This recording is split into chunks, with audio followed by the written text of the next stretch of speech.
Мадина өмірінде алғаш рет ақ қағаздан именудің қандай күй болатынын шын сезінді. Бірақ ол жазушыда, тілшіде емес еді. Ертеңнен бастап оның өмірінде мүлде жаңа кезең басталмақ. Ол енді тұрақты тұратын жері бар, жаңа қызметке кіріседі. Болашақ жұмыс берушісі дәулеті шексіздей көрінетін, елге ықпалы зор кәсіпкер. Телефон арқылы артық сөзге бармай, бірден өз талабын қойған болатын. Маған психотерапевт мамандығы бойынша дипломы бар күтуші қажет. Ол қызымның жанында тәулік бойы болуы тиіс. Қала сыртындағы барлық жағдайы жасалған кең үйінде тұрасыз. Барлық жайлылық қарастырылған. Бірақ сынақ мерзімі 3 айға созылады. Сол уақыт ішінде бірде-бір демалыс күні берілмейді. Оның есесіне еңбекақыңыз уақытша қолайсыздықтың бәрін толық өтейді. Өзін Саян Нұрбекұлы деп таныстырған азамат ай сайын төлейтін жалақының мөлшерін айтқанда, Мадинаның тізесі дір ете қалды. Бір айда алатын табысы ауруханада 1 жыл бойы сыйақылар мен барлық үстемеақыларын қоса есептегендегі жалақысына тең болатын. Екеуі Мадинаның 3 күннен кейін жұмысқа кірісетініне келісті. Осы уақыт ішінде ол өзіне қажетті жеке заттарын жинап, емделушімен жұмыс істеуге қажет медициналық құралдарды дайындап алуы керек еді. Кейін қызмет барысында қажет болуы мүмкін дүниелердің толық тізімін жасауға рұқсат берілетін болды. Көлік үйіңіздің алдына дәл таңғы сағат 8-де келеді. Жүргізушінің аты Әлібек. Үй мекен-жайыңызды осы нөмірге жіберіңіз. Саян Нұрбекұлы әр сөзін шегелеп айтатын. Мадина тіпті бұл адамның әр минуты алтынмен бағаланатындай әсер алды. Іскерлігі анық байқалатын. Мұндай нақтылық оның өзіне де ұнады. Созбақ сөзді жақтырмайтын. Адамды тәтті уәдесіне қарап емес, ісіне қарап бағалайтын. 26 жасында уақыттың бәрін өз орнына қоятынын, әр адамның шын бағасын ақырында өзі-ақ ашып беретінін жақсы түсініп үлгерген еді. Ал өзі болса Мадина Қайратқызы, үздік диплом алған психотерапевт, факультеттің мақтанышы, кафедраның зор үміті саналды. Мектепте мінезі жеңіл құрбылары кешкі сауықтарға барып жүргенде ол кітаптан бас көтермейтін. Мемлекеттік грантқа медициналық университетке түсу үшін алтын медаль алып, мектеп бітіру емтихандарын өте жоғары нәтижемен тапсыру қажет екенін жақсы білді. Әкесі Қайрат қарапайым сантехник, ал анасы Гүлмира наубайханада сатушы болып еңбек ететін. Отбасында қымбат білім алуға жететін қаржы болған жоқ. Дегенмен ата-анасы жаман жолға түскен адамдар емес еді. Әкесі арақты тек мереке күндері ғана ауызға алатын, оның өзінде ұната қоймайтын. Жалақы алған сайын әріптестерімен ішімдік ішіп кететін әдеті болған емес. Қайрат шалғайдағы шағын ауылда дүниеге келген. Кейін туған өлкесіндегі барлық шаруашылықтар жеке кәсіпкерлердің қолына өтіп, заманауи сүт және ет өңдейтін өндіріс орындары бар ірі агрокешен құрылған соң қалаға қоныс аударуға мәжбүр болды. Оны әлгі кәсіпорынға жұмысқа шақырған. Бірақ ауыл шетіндегі өз ата-анасы мен жары Гүлмираның ата-анасы жерленген қорымды бүлдіріп, ауылдың өзін жермен жексен етіп жойып жіберген жаңа қожайындарға деген өкпесі тарқамады. Іштей олардың әрекетінің белгілі бір себебі барын да түсінетін. Өйткені ауылда жұмыс қалмаған, халықтың көбі ішімдікке салынып кеткен, елдің бәрі қалаға көшіп жатқан еді. Тек өзі мен Гүлмира ғана ескі үйі мен 10 сотық жеріне жабысып ұзақ отырды. Ақыры олар да көшуге бел буды. Сол кезде Мадина небәрі 14 жаста еді. Қала тұрғынына дәл сол айналды. Үйі мен жерін сатудан түскен қаржыға қаладан бұрын пайдаланылған 2 бөлмелі пәтер сатып алды. Қызыл кірпіштен салынған 5 қабатты үйдің қабырғасы қалың, берік болатын, әлі талай жыл қызмет ететіні көрініп тұрды. Қайратты зауытқа қуана қабылдады. Жалақысы аса көп болмаса да, отбасының күнкөрісіне жетіп тұрды. Гүлмира да көршілерімен тез тіл табысып кетті. Солардың айтуымен наубайханадағы бос жұмыс орнына орналасты. Еңбек қорлығының арқасында ұжым оны жылы қабылдап, ешқашан шеттеткен жоқ. Бірақ олардың бақыты ұзаққа созылмады. Бір күні Қайрат ескі жеңіл көлігімен әйелін жұмыстан алып қайтуға келген еді.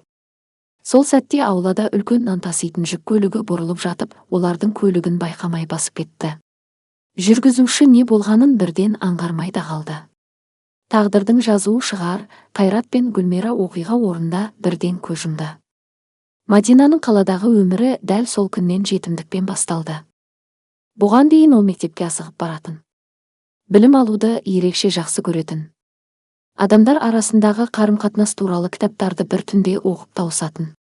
Кейіпкерлердің қиын таңдау алдында қандай шешім қабылдайтынын, тығырықтан қалай шығатынын білу оған өте қызық болатын. Сәлеметсіздер ме, құрметті тыңдармандар. Көлеңке KZ арнасына қош келдіңіздер. Әңгімені бастамас бұрын арнаға жазылып қолдау көрсетіп кетіңіздер. Ал енді әңгімені соңына дейін бірге тыңдайық. Қайғылы оқиғадан кейін балалар үйіне түскенде алғашында еңсесі түсіп кетті. Кейін бар күш-жігерін оқуға арнады. Себебі білімге берілсе ғана мезгілсіз кеткен жақындарын ойламай, жанын аз да болса жұбата алатынын түсінді. Жарты жылдан соң оны қамқорлығына алған отбасы табылды. Алайда олардың арасында ешқашан шынайы жақындық орнаған жоқ. Ортақ пәтердегі 2 бөлмелі үйге көшіп барғанымен, балалар үйінен кеткеніне ғана қуанды.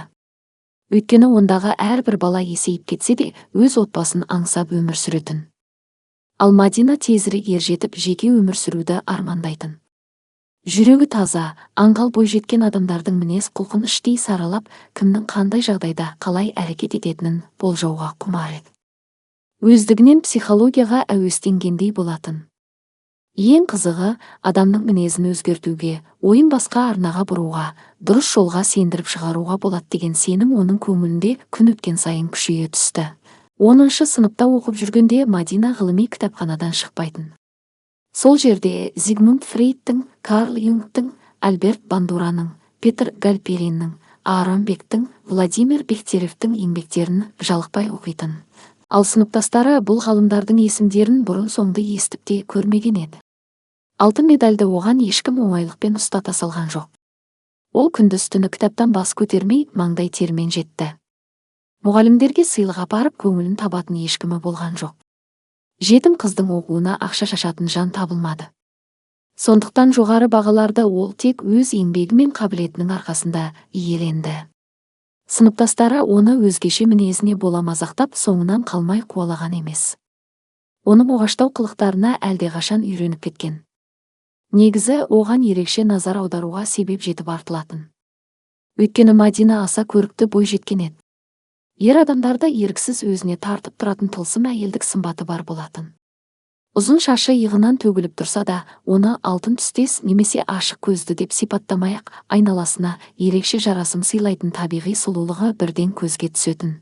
Келісті мүсіні мен нәзік болмысы оның әйелге тән әсемдігін айқындай түсетін. Жаратылыс оған көрікте, сымбатта, асқақ болмыста аямай бергендей еді.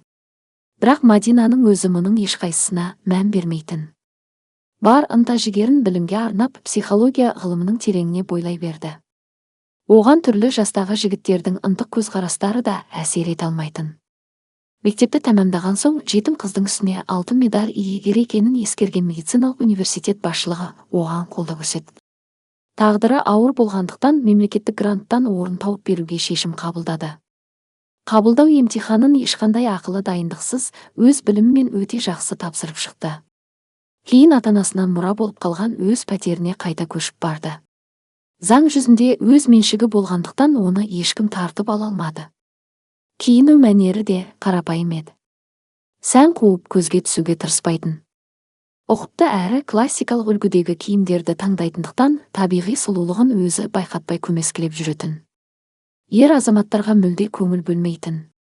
Өйткені бар ойын психология ғылымы жаулап алған еді. Алайда бір күні тәжірибелі әйел құмардың арбауына түсіп қалды. Ерасыл да келбетті, әзілі жарасқан, батыл әрі тосын мінезді жігіт болатын. Дәл осы қасиеттермен Мадинаның жүрегін жаулап алды. Қыз оны шын көңілімен сүйіп қалды. Бір күні жігіт үйіне келіп бірге сусын ішіп кетуге шақырғанда, оның астарында не жатқанын жақсы түсінсе де келісімін берді. Бірақ жігіттің ниеті арам болып шықты. Ол Мадинаны басқа бір дәулетті жігітпен бәстесіп жүріп алдаған екен. Әлгі жігіт Мадинаға сөз салып көргенімен қыздан үзілді-кесілді бас тарту естіген болатын. Сонда Ерасыл оған, уайымдама, бұл қызды оп-оңай-ақ өзіме қаратып аламын. Кейін жолың ашық болады деп мысқылдай күлген еді. Әлгі дәулетті жігіт, егер айтқаныңды орындасаң, саған шамамен 650 мың теңге беремін деп уәде еткен. Сөйтіп Ерасыл бар өнерін салды. Бірақ Мадина бәрін олардың алғашқы жақындығынан кейінгі келесі кездесуде-ақ сезіп қойды. Кеше ғана ерекше ықылас танытқан жігіт аяқ астынан суып кеткен еді. Ол жылап-сықтап өзін аяған жоқ. Болған жағдайды жастықтың алдамшы сезіміне балап, өмірлік сабақ ретінде қабылдады. Ең бастысы, тәкаппар жігіт уәде етілген ақшасына қол жеткізе алмады. Сол күннен бастап Мадина өзіне үлкен қорытынды жасады. Ер адамдарды жанына жуытпайтын болды. Сабақ арасындағы үзілісте топ болып дәмханаға барып шай не кофе ішуге, бәрі бірге кино көруге қарсы емес еді. Бірақ соның ар жағындағы қандай да бір сезім білдіру әрекеттерінің бәрін бірден тоқтататын. Оған үміт артқандар аз болған жоқ. Бірақ бәрінің еститіні бір ғана жауап еді, үзілді-кесілді бас тарту. Университеттің теориялық оқуын аяқтап, жас дәрігер ретінде еңбек жолын бастағанда да қиындықтар мұнымен бітпеді. Өз еңбегімен беделді психотерапиялық орталықтағы резидентураға қабылданды. Сол жерде ауыр когнитивтік бұзылыстардан кейінгі оңалту бөлімінің меңгерушісін өзіне ұстаз тұтты. Оның әр сөзін қалт жібермей тыңдап, тәжірибесін бойына сіңірді. Ұстазы күрделі науқастарды сеніп тапсырып, кейін тағы бір беделді емдеу мекемесіне жолдама алуға көмектесті. Бірақ жаңа жұмыс орнында да ер адамдардың орынсыз қырындауы тоқтамады. Алғашқысы клиникадағы беделді дәрігерлердің бірі еді. Ол сөзді айналдырып жатпады. Мадинаны кабинетіне шақырып алып, бүгін кешке екеуміз бірге кешкі ас ішуіміз керек. Қызметіңіздің болашағын талқылаймыз. Үйіңізге бүгін қонбайтыныңызды ескертіп қойыңыз деді. Ашық айтпаса да, мансап жолының өз төсегі арқылы өтетінін аңғартқаны анық еді. Мадина оның ұсынысын еш ойланбастан батыл түрде қабылдамай тастады. Көп ұзамай сол шешім үшін жапа шекті. Бұған дейін қатаң есеппен сақталатын тыныштандырғыш дәрілер аяқ астынан жоғала бастады. Кінәлі екені дәлелденбесе де, ешкім анық-қанығын тексерген жоқ. Бар кінәні Мадинаның мойнына артып, жұмыстан шығарып жіберді. Тіпті тергеуге тартылып, кейін мамандығы бойынша жұмыс таба алмай қаласың деп қорқытты. Бұдан кейін ол мамандандырылған жедел медициналық жәрдем қызметіне жұмысқа орналасты. Бұл жердегі бригадалар белгілі бір бағыт бойынша ғана шығатын. Олар көбіне ашуға бой алдырып, төбелес шығарып, жақындарына жарақат салған, немесе уақытша өзін-өзі билей алмай қалған адамдарға көмек көрсетуге баратын. Бұл қызметтің мамандары ақыл есінің дұрыстығы мен ауыр психикалық дерттің арасындағы шекарада жүрген адамдарға көмек көрсететін. Олардың науқастары кейде дерті асқынып, кейде жағдайы біршама тұрақтанатын жандар еді. Мұндай адамдардың қоғамнан оқшауланбауына түрлі себеп болатын. Бірінің туған туыстары ықпалды таныстар мен қаржысының арқасында оларды арнайы мекемеге жібергізбей алып қалатын. Ал енді біреулері өздерінің ақылы есі дұрыс екені жөндегі қорытындыны байланысы мен дәулетінің күшімен рәсімдеп алатын. Мадина бұған дейін қалада осындай арнайы медициналық қызметтің бар екенін де білмейтін. Бұл жұмысқа да оны резидентура кезінде қолдау көрсеткен ұстазының ұсынысымен қабылдаған болатын. Әріптестері есі ауысқан науқастар деп атайтын адамдарға шығатын кезекшілік Мадина үшін небәрі бір айға ғана созылды. Сол күні ол бөлім басшысымен бір топқа түсті. Басшы кейде өзі де осындай шақыртуларға шығатын. Көптен бері көңіл көтерген жоқпын, аздап сергіп қайтайын деп күлетін. Оның мұндай ташүрік әзілі Мадинаға мүлде ұнамайтын. Бірақ амалсыз бірге жұмыс істеуге тура келді. Түнгі кезекшілік тыныш аяқталған соң бөлім басшысы оны үйіне жеткізіп тастауды ұсынды. Мекеме қаладан тыс жерде орналасқан еді. Ол алғашқы автобусқа әлі бір сағаттай уақыт бар болатын. Ұйқысыз түннен кейін бәрі де қатты шаршаған. Мадина келісе салғанына кейін қатты өкінді. Басшысы қалаға қарай емес, жолдағы шағын тоғайға бұрылды. Қарғам, мен артық рәсімді ұнатпаймын деп арақтың иісі аңқыған демін бетіне жақындатты. Ол көлікте келе жатып ақ қалтасындағы жалпақ құтыдағы ішімдіктің жартысын ішіп қойған еді. Мадина бірден көліктен түспек болды. Бірақ әлгі адам мысқылдай күліп, қаладағы талай адамның ақыл есі дұрыс деген анықтамасына мен қол жеткізіп беремін. Сондықтан құқық қорғау органдарынан да, жол полициясынан да қорықпаймын деді. Кейін Мадина өзі де қайдан күш келгенін түсіндіре алмады. Бар пәрменімен оның бетіне шапалақ тартып жіберді. Ер адамның басы жалт бұрылып кетті.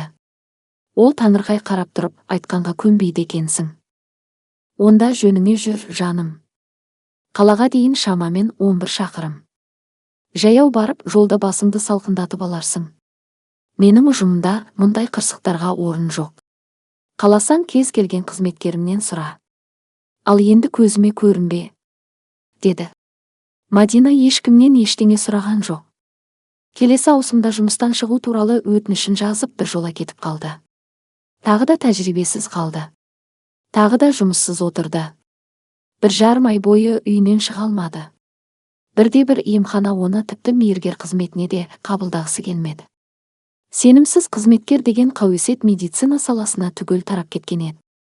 Ал ондай сөзді әркім өз білгенінше жоритын. Агрессияның барлық түрін терең зерттеген психотерапевт Мадина Қайратқызы әйелді қорлап, ар-намысына тиетін орынсыз әрекеттер туралы жақсы білетін. Бірақ бір күні сондай қорлықтың құрбаны өзі боларын ешқашан ойламаған еді.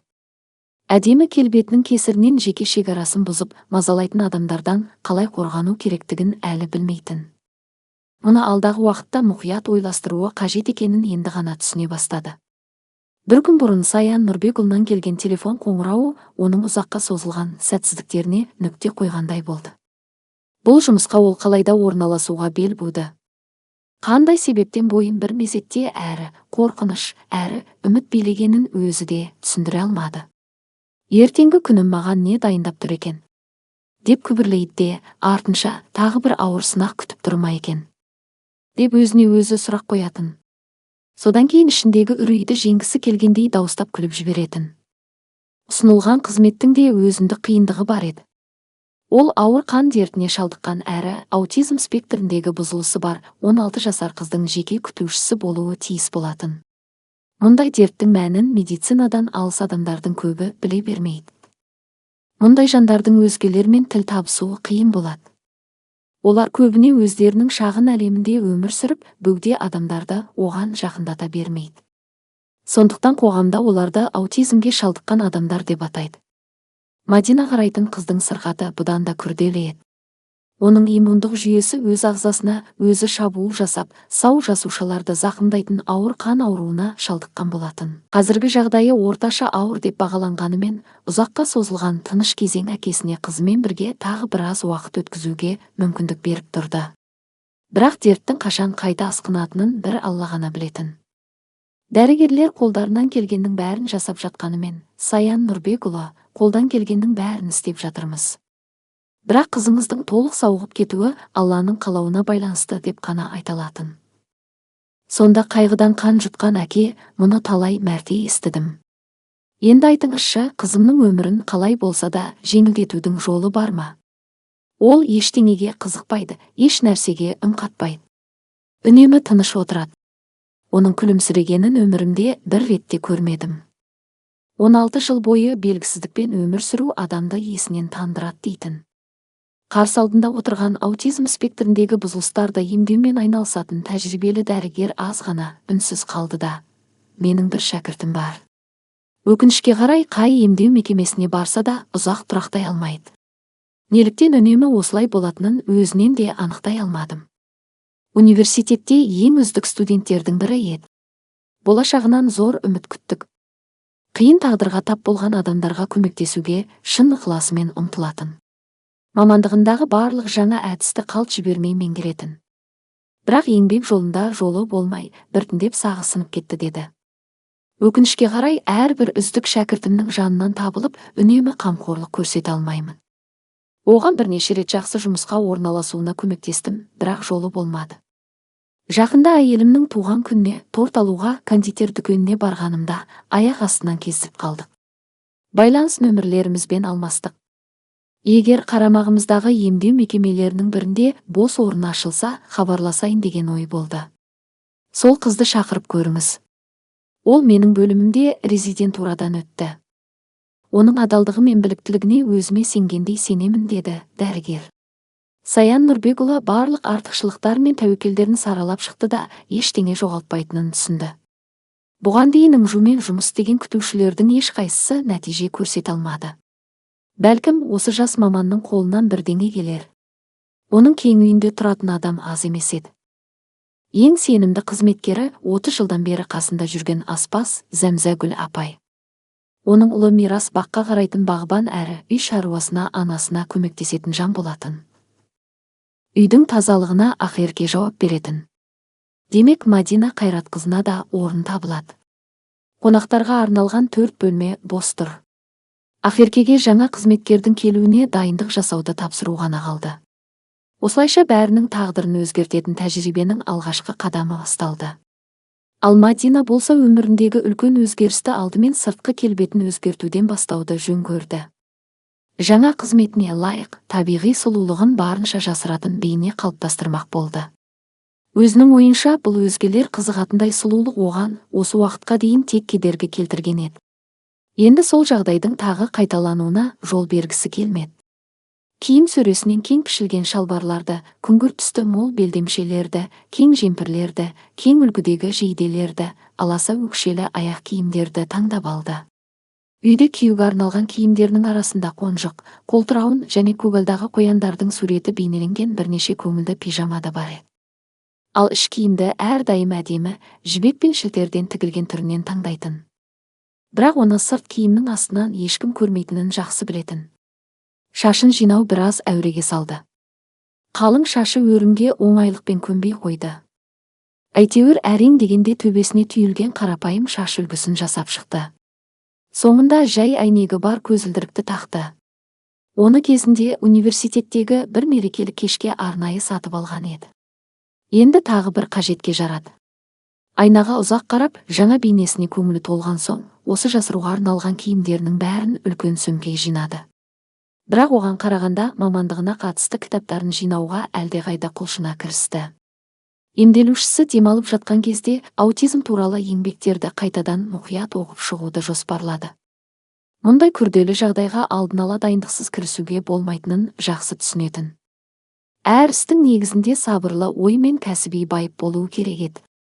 Таңғы сағат 8-де Саян Нұрбекұлы айтқанындай есік қоңырауы соғылды. Есіктің алдында жүзі жылы жас жігіт тұр екен. Сәлеметсіз бе? Мен Әлібек. Заттарыңызды көлікке шығарып берейін. Басшымыз бәрін мұқият қарап шығыңыз деді. Алдағы 3 ай бойы үйіңізге қайта келе алмайсыз деді ол. Осы сөздерді естігенде Мадинаның көңілі бірден жайланып сала берді. Бұл жігітпен тіл табыса аламын. Ол үшін қолдан келгеннің бәрін жасаймын деп ойлады іштей. Жаңа үйіне дейінгі жол кептеліссіз 3 сағаттан сәл ғана асты. Бізден 2 шақырым жерде электр пойызының бекеті бар деді Әлібек оның ойын оқығандай. Гаражда 6 көлік тұр. 2 жүргізушіміз бар. Қандай да бір зат керек болса, маған айта бересіз, бәрін әкеліп беремін. Мадина көліктен түсіп маңайды қызыға шолды. Үлкен болғанымен өте көркем, құм түстес үйдің қоңыр түсті сәндік өрнектері ерекше жарасып тұр екен. Кең балкондар мен үлкен террасасы көз тартады. Үй айналасын саябақ қоршаған. Алыстан көлемді ашық бассейн көрінеді. Қазір оның беті арнайы жабынмен жабылып тұр. Тас төселген түзу соқпақтар тап-таза. Айналада қылқан жапырақты ағаштар жайқалып өсіп тұр. Бір жолдың бойына аққайыңдар егілген. Раушан бағы қорғаныш үлдірмен қапталған. Үйдің екінші жағында шағын жылыжайларға ұқсайтын шаруашылық құрылыстары орналасқан. Көздің бәрін ерекше тартқаны күздің соңында да жайқалып тұрған мәңгі жасыл сәндік бұталар еді. Қалың жылтыр жапырақтары изумрудтай құлпырып тұр. Үйдің кіре берісінде бірнеше адам сап түзеп қарсы алды. Үйімізге қош келдіңіз, деді еңселі, айбарлы әйел. Оның қою қызыл шашы иығына төгіліп тұр екен. Менің атым Зәмзәгүл Жақсылық қызы, үйдегілердің бәрі мені Зәмзәгүл апай деп атайды. Мен осы үйдің шаруасына жауаптымын. Баяғы ертегідегі Айман апай сияқты десем де болады деп ақжарқын жымиып, Мадинаға жылы алақанын ұсынды. Ал мынау тырма ұстап тұрған жігіт, ұлы Мирас қолынан келмейтіні жоқ. Бірақ оның ең жақсы көретіні бақша. Ол жердің нағыз иесі осы деді Зәмзәгүл апай. Әлібекпен танысып үлгердіңіз. Екінші жүргізушіміздің аты Нұрдәулет, енді тек үй қызметкеріміз Ақерке қалды. Анасы түркиялық болғандықтан есімі де сол жақтан келген. Сол сәтте қызметті киімі өз сымбатын айқын көрсетіп тұрған Ақерке Мадинаға үлкен қоңыр жанарымен сынай қарады. Қызық екен. деп ойлап үлгергені сол еді. Табалдырықтан жасы иекте тартқан, келбеті аса келісті ер адам көрінді. Мұндай кісіні бұрын көрсе, еріксіз мәртебелім деп сөйлер еді. Қысқа қиылған ақ шашы, сұсты жанары, тік тұлғасы, кең иығы мен қоңыр даусы оған ерекше салмақ беріп тұрды. Мадина Қайратқызы, мен Саян Нұрбекұлы. Қазір Ақерке сізге бөлмеңізді көрсетіп, үй мен ауланы түгел аралатады. Жайғасыңыз, тамақтану уақытымен сізді Зәмзәгүл апай таныстырады. 2 сағаттан кейін менің жұмыс бөлмеме келіңіз. Әңгімеміз көңілімнен шықса, содан кейін сізді қызым Үңжумен таныстырамын. Саян Нұрбекұлы бұрылып, үйге кіріп кетті. Мирас Мадинаның жүгін көтеріп алды. Ақерке оны соңынан еруге ишара жасады. Ал Зәмзәгүл жақсылық қызы ғана сабырлы жымиып, бізде түскі ас дәл сағат 14-те беріледі. Үй иесі дастарханға кешігуді ұнатпайды. Сол кезде жақынырақ танысамыз. Қазір сенің бұдан да маңыздырақ шаруаларың бар, деді. Мадина Қайратқызы Ақеркенің соңынан еріп кең дәліздермен жүріп келе жатты. Бірақ оның байыппен айтып келе жатқан әңгімесіне онша құлақ қойған жоқ. Өз бөлмесін көргенде қатты таңғалды. Бөлменің ішінде жеке жуынатын бөлме мен дәретхана бар екен. Баққа қарап тұрған алып терезелер бөлмені жарыққа бөліп тұр. Жиһаздары сәнді болғанымен үйдегідей жайлы әсер қалдыратын. Бұл үйдегі өмірі қалай өрбитінін әлі білмесе де, осы шаңырақтың өз адамы болып, елге пайдасын тигізгісі келіп кетті. Мадинаның асырап алған ата-анасымен арақатынасы жаман емес еді. Бірақ заман өзгерді ме, әлде қызығушылықтары екі бөлік болды ма, әйтеуір бір-бірін өте сирек көретін. Бар қарым-қатынастары анда-санда телефон шалып, амандық сұрасумен ғана шектелетін. Әңгімелері көбіне теледидардан көрсетілген кезекті бағдарламаны немесе көрші-қолаң жайындағы өсекті талқылаумен аяқталатын. Қызым, амансың ба?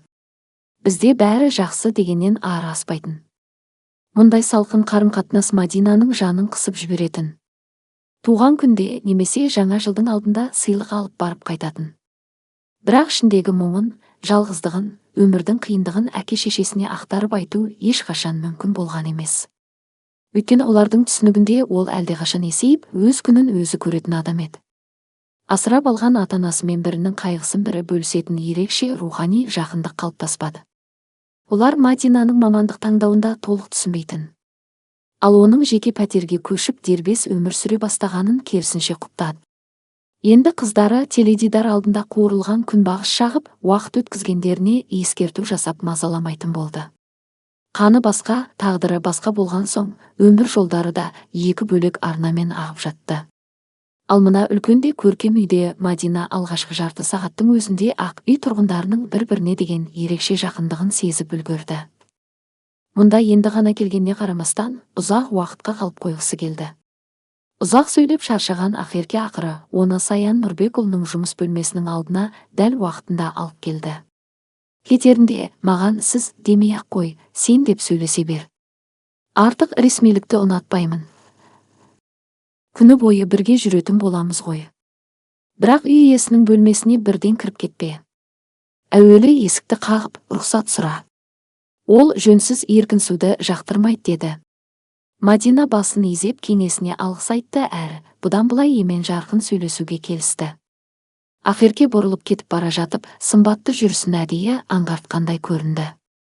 Мұны көрген Мадина іштей, бұл сұлу ару бекерге бұлай әуреленіп жүрген жоқ. Демек, осы үйде оның көңілі ауған біреу бар. Соны өзіне қаратып жүрегін жаулап алғысы келеді. Әлде көзі үй иесіне түсті ме екен? Жақсы болған екен, мен алдын ала қарапайым киім киіп келгенім. Әйтпесе Ақерке сияқты көзге түсіп жүрер ме едім? Бұл үйдегі олардың өзара қарым-қатынасы өздеріне аман болсын. Менің мақсатым мүлде басқа, деп ойлады. Мадина Қайратқызы батылдық жинап есікті қақты. Іштен, иә, кіріңіз, мен осындамын деген дауыс естілген соң бөлмеге енді. Психотерапия саласында тәжірибесі аз болғанымен, теориялық білімі терең Мадинаға жұмыс бөлмесі бірден ұнады. Асыл ағаштан жасалған жиһаздар, кітапқалық толы ұзын сөрелер, сәнді бұйымдар, қабырғадағы табиғат көріністері бейнеленген көркем суреттер, үлкен үстел үстіндегі санарлы компьютер құрылысымен бағандары, поштағы жексөреге жинақталған музыкалық дискілер бәрі де үй иесінің талғамын аңғартып тұрды. Ол Саян Нұрбекұлын әлі толық танып үлгермесе де, осы бөлменің өзі-ақ менің ием көп оқыған, ақылды табысты адам деп тұрғандай әсер қалдырды. Саян Нұрбекұлы оны жұмыс үстелінің қарсысына отырғызбай, шағын үстелдің жанындағы жұмсақ креслоға шақырды. Осы арқылы өзін бағынышты адам ретінде сезіндіргісі келмегені байқалды.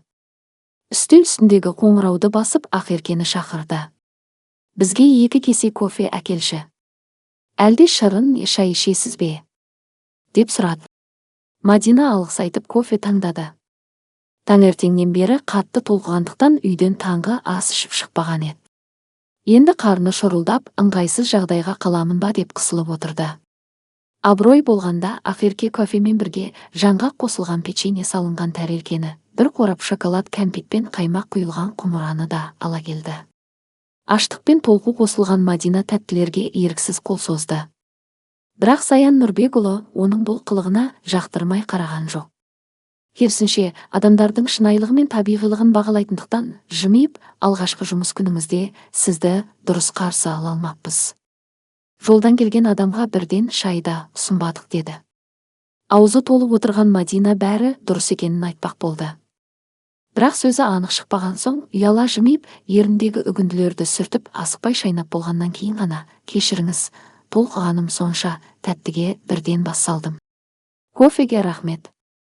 Енді жұмысымыз туралы сөйлессек болады деді. Саян Нұрбекұлы өмір бойы қызметкер таңдағанда әкесінен үйренген бір тәсілді қолданатын. Бірақ бұл жайында ешқашан серіктестеріне де, мына жас маманға да тіс жармайтын. Әкесі қарапайым шаруа адамы болған. Ғұмыр бойы жер жыртып иегін еккен. Ал қазір жасы ұлғайып, бұрынғыдай еңбек етуге шамасы келмейтін. 5 жыл бұрын Саян Нұрбекұлы ата-анасына көрші ауылдан шағын үй сатып әперген еді. Қазір қарттар сол үйде ғұмыр кешіп жатқан болатын. Үлкен кісілер Саянның Кеңсарайдай үйіне көшуден үзілді-кесілді бас тартты. Бақшамыздағы қара жер бізге баланың сәнді саябағынан әлдеқайда қымбат деп жауап берді. Ұлдары оларға мінезі жайдары үй қызметкерін жалдап берген соң, бірге тұруға енді үгіттемейтін болды. Содан бері бір-бірінің үйіне қонаққа барып, тек отбасылық мерекелерде ғана бас қосып жүрді. Бірақ Саян Нұрбекұлы әкесінің бір өсиетін өмір бойы ұмытқан емес. Жұмысқа алатын адамды әуелі тойдырып тамақтандыр. Тамақты қалай ішетініне қара. Сосын ғана қорытынды жаса. Егер адам жасандылықсыз, қысылмай, тәбетімен ас ішсе, демек еңбегі де шынайы болады. Ал өзін аш емеспін деп көрсетіп, дастарханнан 2-3 үзім ғана алып отырса, жұмысы да сол сияқты селқос болады дейтін әкесі. Мұндай тәсілді естісе, тәжірибелі маман таңғалар еді. Бірақ Саян Нұрбекұлы өз өмірінде бұл әдістің талай рет дәлелденгеніне көзі жеткен. Ақерке бос кеселер тұрған науаны алып шығып кеткен соң, ол әңгімесін бастады. Сізді маған қызымды кейде қарап жүретін профессор ұсынды. Жұмысқа кіріспес бұрын, өзіміздің өміріміз туралы қысқаша айтып бергім келеді. Сізге бөтен адам ретінде емес, психотерапевт дәрігер ретінде айтып отырмын. Інжу менің де, марқұм жұбайымның да кеш көрген перзенті. Жұбайым қызымыз дүниеге келгеннен кейін бір апта өткен соң жүрегі сыр беріп өмірден өтті. Менің үлкен ұлым бар. Оның аты Нұрасыл, қазір Түркиядағы Баку қаласындағы филиалымызда жұмыс істейді. Мұнда анда-санда ғана келеді. Нұрасыл біз екеуміз студент кезімізде дүниеге келген. Қазір жасы 33-те. Біз сүйіспеншілікпен қосылған едік. Отбасылық өміріміз өте тату өтті. Бірақ жұбайымның жанын бір ғана нәрсе мазалайтын. Нұрасыл туғаннан кейін оның бірнеше жүктілігі сәтсіз аяқталды. Ол екінші баланы, әсіресе қызды қатты армандады. Тіпті анасының құрметіне алдын ала есімде ойлап қойған болатын. Екеуінің арасы өте жақын еді. Жұбайым 44 жасында тағы жүкті болды. Қуанышында шек болмады. Бірақ дәрігерлер қатты алаңдады.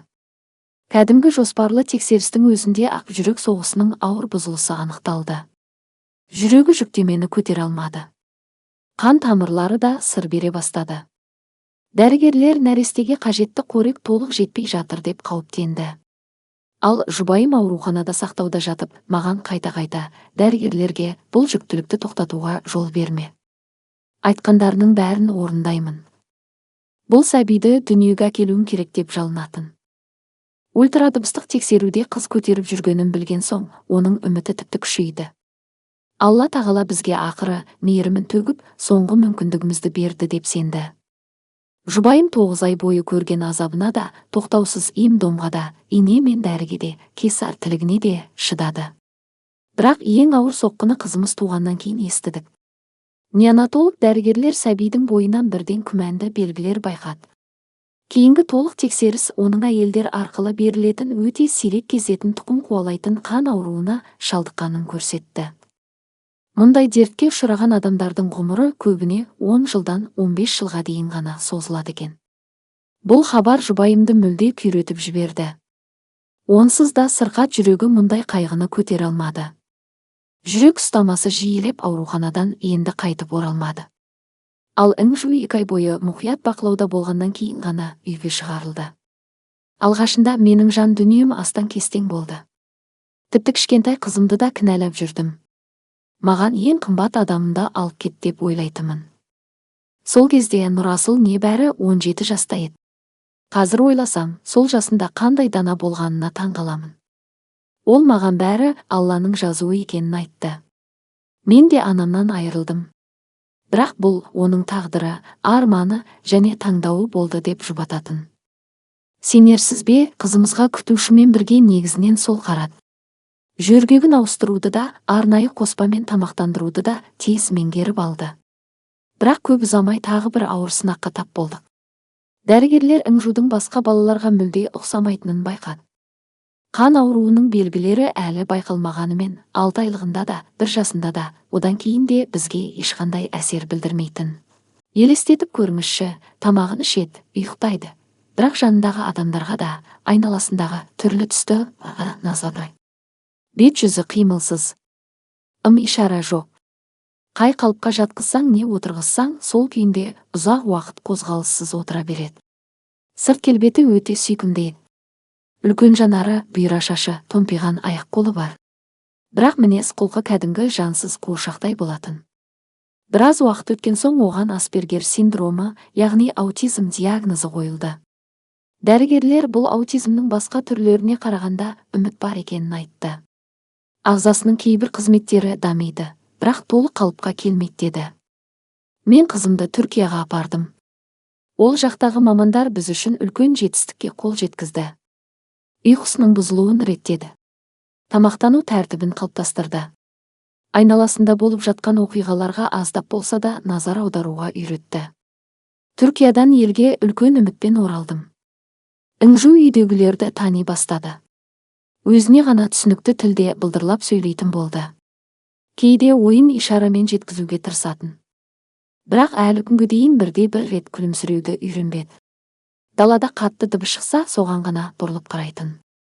Ал Каспий теңізіне демалуға барғанымызда Нұрасыл екеуміз суға түсірмек болған сайын аяқтарын бауырына тартып, суға жоламауға тырысатын. Кейінірек мен Нұрасылды Әзірбайжанға оқуға жібердім. Құдды бір бастан өткен ауыр күндердің өтеуі болғандай, кәсібім күн сайын өркендеп, табысым еселеп арта берді. Ал мына үйді біз марқұм жұбайым екеуміз бірге салдырдық. Қаланың ушуынан алыста, табиғаты тыныш ауылдық жерде өмір сүрсек деген ой алғаш соның арманы болатын. Саян Нұрбекұлы аз уақыт үнсіз қалды. Өткенді еске алу оған оңай тимегені жүзінен байқалды.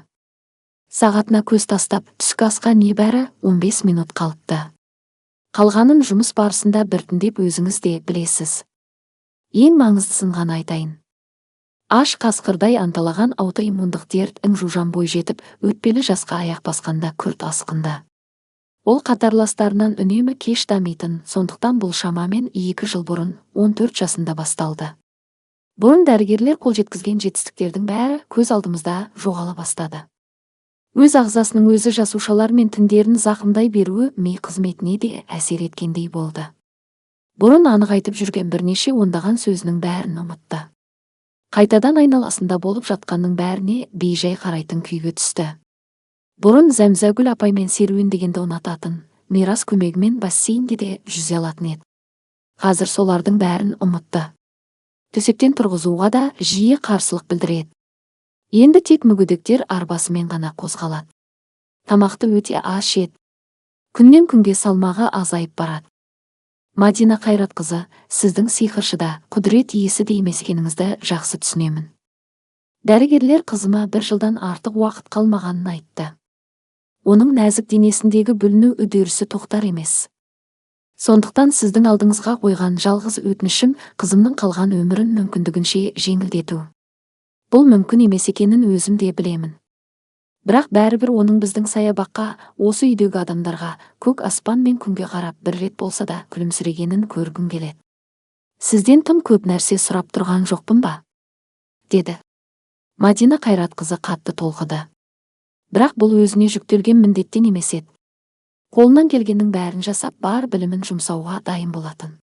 Оны есеңгіреткен нәрсе қарсы алдында отырған әкенің жанарындағы шексіз қасірет пен үмітсіздік еді. Қызынан жуық арада айырылатынын соншалық сабырмен айтып отырған адамның жан жарасы Мадинаның тұла бойын мұздатып жіберді. Биік қоршау, сәнді үй. Бірақ сол үйдің қабырғасында жылдар бойы қайғы қатар өмір сүріп келеді екен. Түскі ас ерекше дәмді болды. Зәмзәгүл апайдың қолынан шыққан тағамдардың дәмі сондай керемет еді. Мадина өзіне ұсынылғанның бәрін қалай жеп қойғанын байқамай да қалды. Тіпті бұрын соңды жеп көрмеген ерекше салаттан тағы 1 рет салдырып алды. Іштей Іңжу қайда екен деп ойлағаны сол еді. Бірнеше адам қатар жауап берді. Іңжужан өз бөлмесінде тамақ ішеді деді Саян Нұрбекұлы. Түскі астан кейін екеуміз барып танысамыз. Мен құлыныма жақсы көретін тефтелімен езілген картобын әзірлеп қойдым деді Зәмзәгүл апай мейірлене. Мен үйдің ар жағындағы тоғайдан алуан түсті күзгі гүлдерді молынан теріп келдім. Меніңше Іңжу сол гүлдерге ғана аздап назар аударады деп сөзге Мирас араласты. Саян Нұрбекұлы жұмыс бөлмесінде Ақеркені 1 рет Ақа деп атаған болатын. Мадина да іштей сол қысқа атауды қолданып кетті. Ақерке басын көтерместен үнсіз тамақтанып отырды. Оның түрінен Іңжудың тағдырына алаңдап отырған адамды байқау қиын еді. Мына қызды мұқият бақылау керек деп ойлады Мадина. Бөлмемді мінсіз дайындап қойыпты. Оған еш кінә арта алмаймын. Бірақ Іңжуға қатысты жасырын бір әрекеті жоқ па екен? Аутизмге шалдыққан адаммен жұмыс істегенде ең ұсақ нәрсенің өзі шешуші маңызға ие болуы мүмкін. Осыдан кейін дастархан басындағылар тәтті бәліш пен жеміс сусынына қайта көңіл бөлді. Ал Мадина өз ойымен оңаша қалып неткен жылы отбасы. Үй иесі мен қызметкерлер бір дастарханда бірге отырып тамақтанады. Бәрі Іңжу үшін қолынан келгенін жасап жүр. Әрқайсысы оның өмірін аз да болса жарық етуге тырысады деп толғанды. Осы сәтте Саян Нұрбекұлының даусы естілді. Мадина Қайратқызы, емделушіңізге баруға дайынсыз ба? Мадина еш ойланбастан, әрине, дәл осы сәтті күтіп отырмын деді. Оның бұл сөзі шын көңілден шыққан еді. Іңжудың бөлмесіне кірген бойда Мадина бір нәрсені аңғарды. Терезе перделері толық жабылған. Бөлме күңгірт. Шын мұң мен үмітсіздік билеп тұрғандай. Мұны міндетті түрде өзгерту керек деп ойлады ол. Мұнда ауыр науқас тұратыны түсінікті. Бірақ мұндай көңілсіз ортаны әдейі қалыптастырудың қажеті жоқ. Іңжу олардың келгеніне ешқандай белгі білдірмеді. Сол кезде Зәмзәгүл апай оның жақсы көретін тағамдары салынған астауды әкеліп қойды. Мадина жұмысты кейінге қалдырмауды жөн көрді. Саян Нұрбекұлы, Зәмзәгүл апай, рұқсат болса, Іңжуді өзім тамақтандырайын. Сонымен қатар аздап сөйлесіп көрейін. Бізді біразға оңаша қалдырыңыздар деді. Іңжужан, бұл сенің жаңа дәрігерің Мадина Қайратқызы, ол енді үнемі жаныңда болады. Біз екеуіңді оңаша қалдырсақ, қарсы емессің ғой, деді әкесі. Бірақ қыз тағы да ешқандай әсер білдірмеді. Тамақ жақындағанда ғана аузын ашып айтқанды бұлжытпай орындайтын қуыршақтай шайнап жұта берді. Сонда да Мадина сөзін бастады. Іңжу, мен саған өзімді дәрігермін, немесе күтушімін деп таныстырғым келмейді. Мен сенің досың болғанды қалаймын. Иә, бұл үйде жалдамалы қызметкер ретінде жүрмін. Бірақ шынымды айтсам, осы үй ұнағаны сонша, сенің жаныңда ақсыз ақ қалар едім. Маған бұл жердің өзі де, мұндағы адамдар да қатты ұнады. Ал ертең екеуміз сенің бөлмеңді мүлде өзгертіп шығамыз. Денсаулығыңа оның еш зияны болмайды деп ойлаймын. Мадина Қайратқызына бір сәтке ғана ыңжудың жанарында әлдене жылт еткендей көрінді. Болмашы ғана әсер ме? Әлде бір сезімнің ұшқыны ма, анық ажырата алмады. Бірақ сол мезетте бәрі қайтадан ғайып болды. Бәлкім бөлмедегі жарық пен көлеңкенің алдамшы көрінісі ғана шығар. Психотерапевт бұл туралы кейін өз бөлмесінде асықпай ойлануды ұйғарды. Ал әзірге емделушісіне жылы киім кигізіп, мүгедектер арбасына отырғызды да, алтын күздің таза ауасымен тыныстасын деп аулаға алып шықты. Осы күннен бастап үйдегі тіршілік бұрыннан қалыптасқан тәртіппен жалғаса берді. Таңертең Мадина мен ыңжу қыздың бөлмесінде бірге таңғы ас ішетін. Одан кейін тұқым қуалайтын дерттің асқынуын тежеуге арналған тамшылатып құйылатын дәрілер мен екпелер жасалатын. Сосын бақ ішінде міндетті түрде 2 сағат серуендейтін. Ол жерде мирас өсімдіктерін ерекше ықыласпен күтіп баптап жүретін. Түскі ас үлкен залда өтетін. Бұл уақытта Мадина әуелі үй тұрғындарымен бірге тамақтанып, кейін ыңжуды өзі тамақтандыратын. Артынша емделуші күндізгі тынығуға жататын. Одан соң тағы бірнеше сағат бойы тамшылатып дәрі құйылатын. Кешкі асқа бұл жолы міндетті түрде Саян Нұрбекұлы қатысатын. Ол жұмыс күндері түгелдей қызметінде болатын, ал кешкісін және демалыс күндері жұмыс бөлмесінде отырып шаруаларын жалғастыратын. Ұзаққа созылған ем-домнан әбден әлсіреген ыңжу кешкі сағат 10 шамасында терең ұйқыға кететін. Ал Мадина аутизм жөніндегі ғылыми еңбектерді қайта-қайта оқып, әріптестерінің зерттеулерін мұқият зерделейтін. Емделушімен арадағы байланыс бұрынғыдан жақсарды деуге де, нашарлады деуге де келмейтін. Қыздың жағдайы өзгеріссіз қалды. Мадина ыңжумен үнемі сөйлесетін. Жақсы көретін көркем шығармаларының мазмұнын айтып беретін, өлең оқитын, үлкен альбомдағы әйгілі суретшілердің туындыларын көрсететін. Негізінде мұны әңгімелесу деуге келмейтін. Сөйлеп отырған жалғыз өзі, ал ыңжу үнсіз тыңдайтын. Бірнеше күн бұрын үміті аздап сөне бастаған дәрігер шетелдік ғылыми мақалалардың бірінен қызық мәліметке тап болды. Онда аутизмге шалдыққан адамдардың тұйықтығын жеңілдетуге жануарлармен қарым-қатынастың көп көмегі тиетіні жазылған еді. Бір қызығы, Саян Нұрбекұлының үйінде бірде-бір үй жануары жоқ болатын. Үй тұрғындары бәрі ақылдаса келе ірі тұқымды күшік асырап алуға шешім қабылдады. Ақыры таңдаулары қазақы төбет күшігіне түсті. 2 күннен кейін Әлібек арнайы тәлімбақтан қап-қара, үлпілдеген жүнді, жанары мөлдір кішкентай күшікті әкелді. Күшік сондай сүйкімді еді. Атын Тұмар қойды. Жануарларда ақыл болмайды деп айтып жатады. Бірақ Тұмарға өзін дәл ыңжу күтіп тұрғанын кім сездірді екен?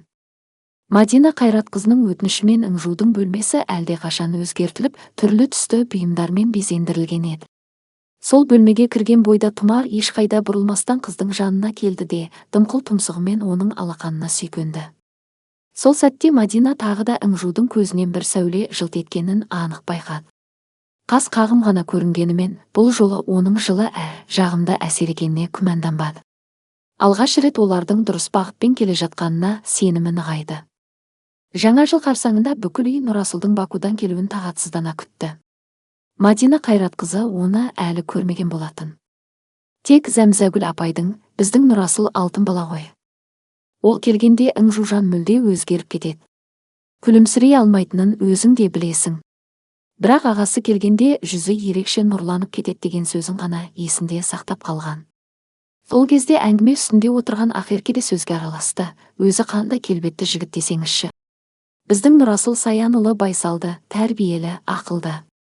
Бірақ сырт келбеті кино кейіпкеріндей. Осындай 2 түрлі қасиеттің бір адамның бойынан табылғаны қызық қой деді. Зәмзәгүл апай бірден оның сөзін бөліп, сен одан да ыңжудың төсегінің жаймасын ауыстырып қой. Қазір Мадина Қайратқызымен серуенге шығады. Сенің ойыңнан жігіт атаулы шықпайды екен. Нұрасыл саған тең емес, Ақерке деді. Ақерке әдеттегідей сыланып басып бұрылып кетті. Зәмзәгүл апай оның соңынан қарап тұрып, үй иесінің ұлы шетелден келген сайын мына қыз мүлде өзгеріп кетеді. Көзін қысып еркелеп барынша өзіне қаратқысы келеді. Ал Нұрасыл оған жоқ адамдай қарайды. Бұрын сүйген қызы болған. Бірақ ол Нұрасыл шетелде еңбек етіп жүргенде басқа біреумен кездесіп жүрген екен. Кейін бәрі ашылып айырылысып кетті. Әлгі қыз бұл үйге қайта-қайта келіп кешірім сұрап, жылап-сықтап әлек болды. Бірақ ештеңе шықпады. Нұрасыл оның сенімін қайтара алмады. Екі адаммен қатар жүргенін кешіре алмады деді. Сәл мұңайып қалған Зәмзәгүл апай аяқ астынан, кешке бөлмеме кір. Шай ішіп отырып Саян Нұрбекұлының мені қандай үлкен қиындықтан құтқарғанын айтып беремін. Сол үшін мен оны қайырым періште деп атаймын деді. Серуен кезінде Мадина Мирас пен Тұмарды қалай тәрбиелеу керектігі жайында әңгімелесті. Асыл тұқымды иттің босқа аулада жүгіріп жүргені жараспайтынын айтты. Мирас кезінде үлкен ит асырауды армандағанын өзі де мойындаған еді. Сондықтан Тұмардың барлық еркелігіне төзіп жүрді. Тіпті оның жүгіріп келіп жабулы тұрған раушан бұталарын құлатып кеткенін де кешірді. Сол сәтте Мадина тағы да мүгедектер арбасында отырған Ыңжудың Тұмарға қарай сәл ғана қозғалғанын байқағандай болды. Бірақ асығыс қорытынды жасағысы келмеді. Әлі де ұзақ бақылау қажет екенін жақсы түсінді. Кешкі астан кейін Ыңжудың тәтті ұйқыға кеткеніне көзі жеткен соң, есігін сәл ғана жауып қойып, көрші бөлменің есігін қақты. Іштен Зәмзәгүл Жақсылық қызының көңілді даусы естілді. «Кіре ғой, сені көптен күтіп отырмын. Мелисса қосылған көк шай демдеп қойдым. Қарлығаннан жаңғақ қосып тосап қайнатқанмын. Қазір рақаттанып шай ішеміз», деді Зәмзәгүл апай. Мадина бұған дейін аспаздың бөлмесіне бір-екі рет қана бас сұққан еді. Бұл жолы айналаны асықпай шолып шықты. Бөлме үйдің басқа бөлмелері сияқты талғанмен безендірілген, сонымен қатар иесінің жүрегіне жақын дүниелерге толы екен. Қабырғада жиектелген суреттер ілулі тұр. Бірінде Саян Нұрбекұлы жұбайымен бірге жас кезіндегі бейнесі, бірінде Ыңжудың әр жылдардағы суреттері, тағы бірінде Мирас бақ ішінде, бірде күркенің, бірде бассейннің жанында жүр. Ал мына ат үстіндегі келбетті жігіт біздің Нұрасыл, ақерке оның сымбатын айтып артық кетпепті. Алла оғанда өз бақыты мен берекелі отбасын нәсіп етсін. Әкесі сияқты бар өмірін кәсіпке арнап жүр. Жасы келді, енді өз балаларының қызығын көретін уақыт болды. Бірақ әлі күнге дейін шетелден қолы тимейді. Әрине, ол тақуа адам емес. Қасында жүрген қыздар да жоқ емес. Бірақ бәрі де жел өкпе. Ондайлардан отбасы шықпайды. Нұрасылдан керемет әке шығар еді. Ыңжуды қалай жақсы көретінін көрсең ғой, деді Зәмзәгүл апай. Ол қарлығаннан қайнатылған мөлдір тосаптан тағы бір қасық алып жеді де әңгімесін бастады. 35 жыл бұрын мектепті бітірген соң Түркістандағы институтқа түсіп, қоғамдық тамақтандыру ісінің технологы мамандығын оқып шықтым. Қарапайым аспаздық училище емес, нағыз жоғары оқу орнын тәмамдадым. Арманым атақты бас аспаз болып, ас дайындаудағы шеберлігіммен елге танылу еді. Бірақ тағдыр басқаша шешті. Оған себеп өз келбетім.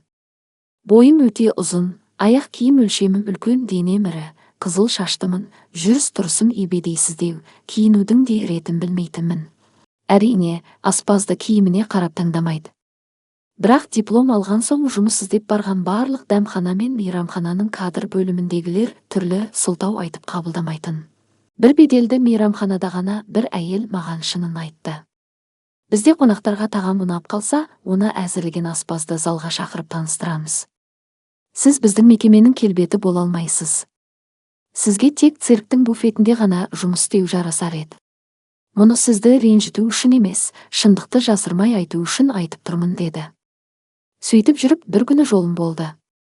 Мені Алтын Орда кафесіне жұмысқа қабылдады. Ол жерде ұлттық тағамдар әзірленетін. Иесі бой аласа, басы тақыр, саусақтары имектеу, аяқтары сәл қисықтау адам еді. Бұған дейін мен шығыс халықтарының ер азаматтарының бәрі бірдей келбетті болады деген ойда жүретімін. Ол болса бұйра шашты, қара көзді, өзіне тым сенімді адам болатын. Бір күні ол маған ашық айтты, әйелім сырқат болғандықтан ерлі зайыптылық міндетін атқара алмай. Ал мен еркекпін. Сондықтан өз қажеттілігімді өтеуім керек. Сен ас үйде жұмыс істейсің, ал аптасына 2 рет маған келіп тұрасың. Егер көңілімен шықсаң, аға аспаз, кейін бас аспаз етіп көтеремін. Алғашында оның сөзінен қатты сасып қалдым. Ойланып көрейін деп жауап бердім. Кейін бәрін таразыладым. Институтта 6 жыл сырттай оқыдым.